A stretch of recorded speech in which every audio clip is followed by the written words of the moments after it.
मां के नाम। 70 लाख पौधे, दिल्ली की सांसों के लिए संकल्प। दिल्ली की हवा बदलेगी जब हर नागरिक लगाएगा पेड़। मां के नाम एक पेड़, दिल्ली के नाम एक नई शुरुआत। नमस्कार, स्वागत है आप सभी का दिव्य दिल्ली न्यूज में और मैं हूं आपके साथ मेघा। राजधानी दिल्ली में वायु प्रदूषण पर नियंत्रण के लिए मौजूदा बीजेपी सरकार जोर शोर से काम कर रही है। इसी कड़ी में एक बड़ा कदम उठाते हुए ऐलान किया है कि 1 नवंबर से राजधानी में केवल BS6 CNG और EV कमर्शियल वाहनों को ही एंट्री की इजाजत दी जाएगी।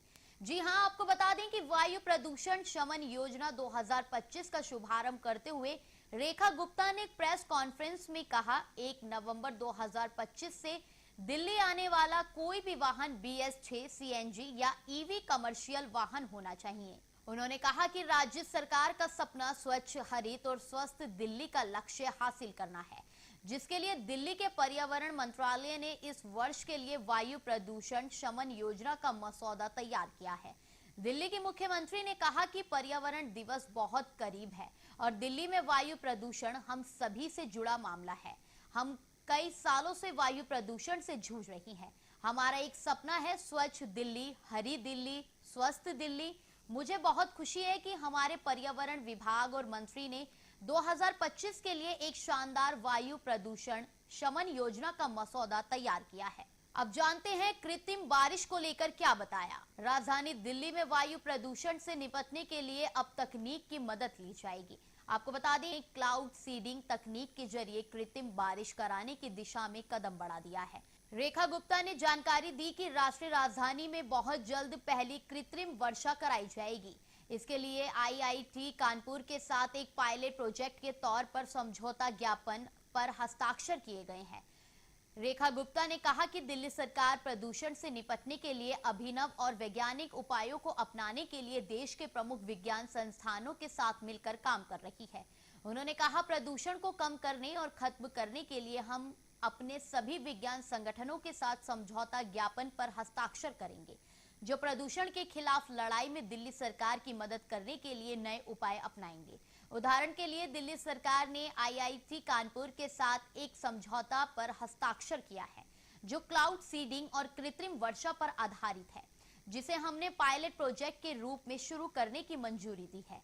इस पहल का उद्देश्य राजधानी की जहरीली हवा को स्वच्छ और सांस लेने योग्य बनाना है और यह दिल्ली सरकार की वायु प्रदूषण के खिलाफ व्यापक रणनीति का हिस्सा है। कहां-कहां एंटी स्मोकिंग गन लगाना अनिवार्य होगा, चलिए इसके बारे में भी जान लेते हैं। दिल्ली में वायु प्रदूषण की समस्या से निपटने के लिए सरकार ने अब धूल नियंत्रण और पुराने प्रदूषणकारी वाहनों की पहचान जैसे अहम मोर्चों पर काम तेज कर दिया है।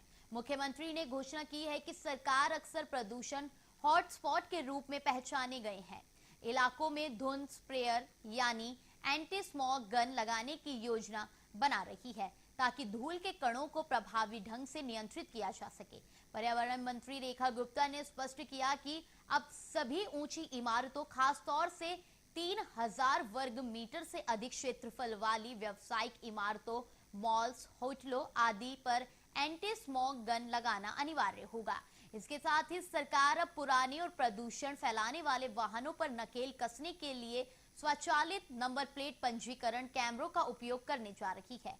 रेखा गुप्ता ने यह भी बताया कि दिल्ली के सभी प्रवेश द्वार पर हम ANPR कैमरे लगाएंगे, जो समय सीमा पूरी कर चुके हैं और प्रदूषण फैला रहे वाहनों की पहचान कर सकेंगे। जैसे ही ऐसा कोई वाहन कैमरे की निगरानी में आएगा, सिस्टम तुरंत उसकी जानकारी देगा ताकि उसे ट्रेस कर रोका जा सके। इतना ही नहीं, ये कैमरे दिल्ली के सभी पेट्रोल पंपों पर भी लगाए जाएंगे, ताकि ईंधन भरवाने के दौरान भी ऐसे वाहनों की पहचान हो सके। जहां सरकार को उम्मीद है कि इन उपायों के जरिए दिल्ली को प्रदूषण से राहत दिलाने में बड़ी सफलता मिलेगी। कब से शुरू होगा एक पेड़ मां के नाम अभियान, चलिए जानते हैं। दिल्ली को हरा भरा और प्रदूषण मुक्त बनाने की दिशा में एक और बड़ा कदम उठाते हुए मुख्यमंत्री ने घोषणा की है कि 5 जून विश्व पर्यावरण दिवस के अवसर पर सरकार एक पेड़ के नाम नामक विशेष अभियान शुरू करेगी। पर्यावरण मंत्री रेखा गुप्ता ने जानकारी दी कि इस अभियान के तहत दिल्ली में इस वर्ष 70 लाख पौधे लगाने का लक्ष्य तय किया गया है। उन्होंने कहा, हमें हरी भरी दिल्ली के लिए बड़े पैमाने पर पौधारोपण करना होगा। दिल्ली सरकार 5 जून से एक पेड़ मां के नाम अभियान शुरू करेगी, जिसका उद्देश्य सिर्फ हरियाली बढ़ाना ही नहीं बल्कि लोगों को पर्यावरण से भावनात्मक रूप से जोड़ना भी है।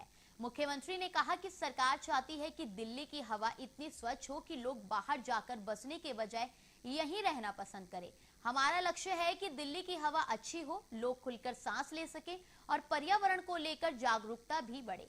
उन्होंने जोड़ा, ये अभियान न केवल पर्यावरण संरक्षण की दिशा में एक भावनात्मक पहल है, बल्कि राजधानी में स्थायी हरियाली सुनिश्चित करने की एक मजबूत नीति का भी हिस्सा है। स्वच्छ, हरी और स्वस्थ दिल्ली का एक पेड़ मां के नाम लगाकर न सिर्फ धरती को संवारे बल्कि अपने रिश्ते को भी एक नई परिभाषा दे। दिल्ली बदल रही है और ये बदलाव तभी मुमकिन है जब आप सब मिलकर कदम बढ़ाएं। आप भी आगे आएं, एक पौधा लगाएं और इस हरियाली के सफर का हिस्सा बने। इसी उम्मीद के साथ फिलहाल हमें दीजिए इजाजत। तब तक के लिए देखते रहिए दिव्या दिल्ली न्यूज। ताज़ा तरीन खबरों को जानने के लिए अभी टाइप करें दिव्य दिल्ली न्यूज। नीचे दिए गए सब्सक्राइब बटन को दबाएं और नोटिफिकेशन के लिए दिए गए बेल आइकन को क्लिक करें। हमारे वीडियोस को लाइक, शेयर और कमेंट करना ना भूलें।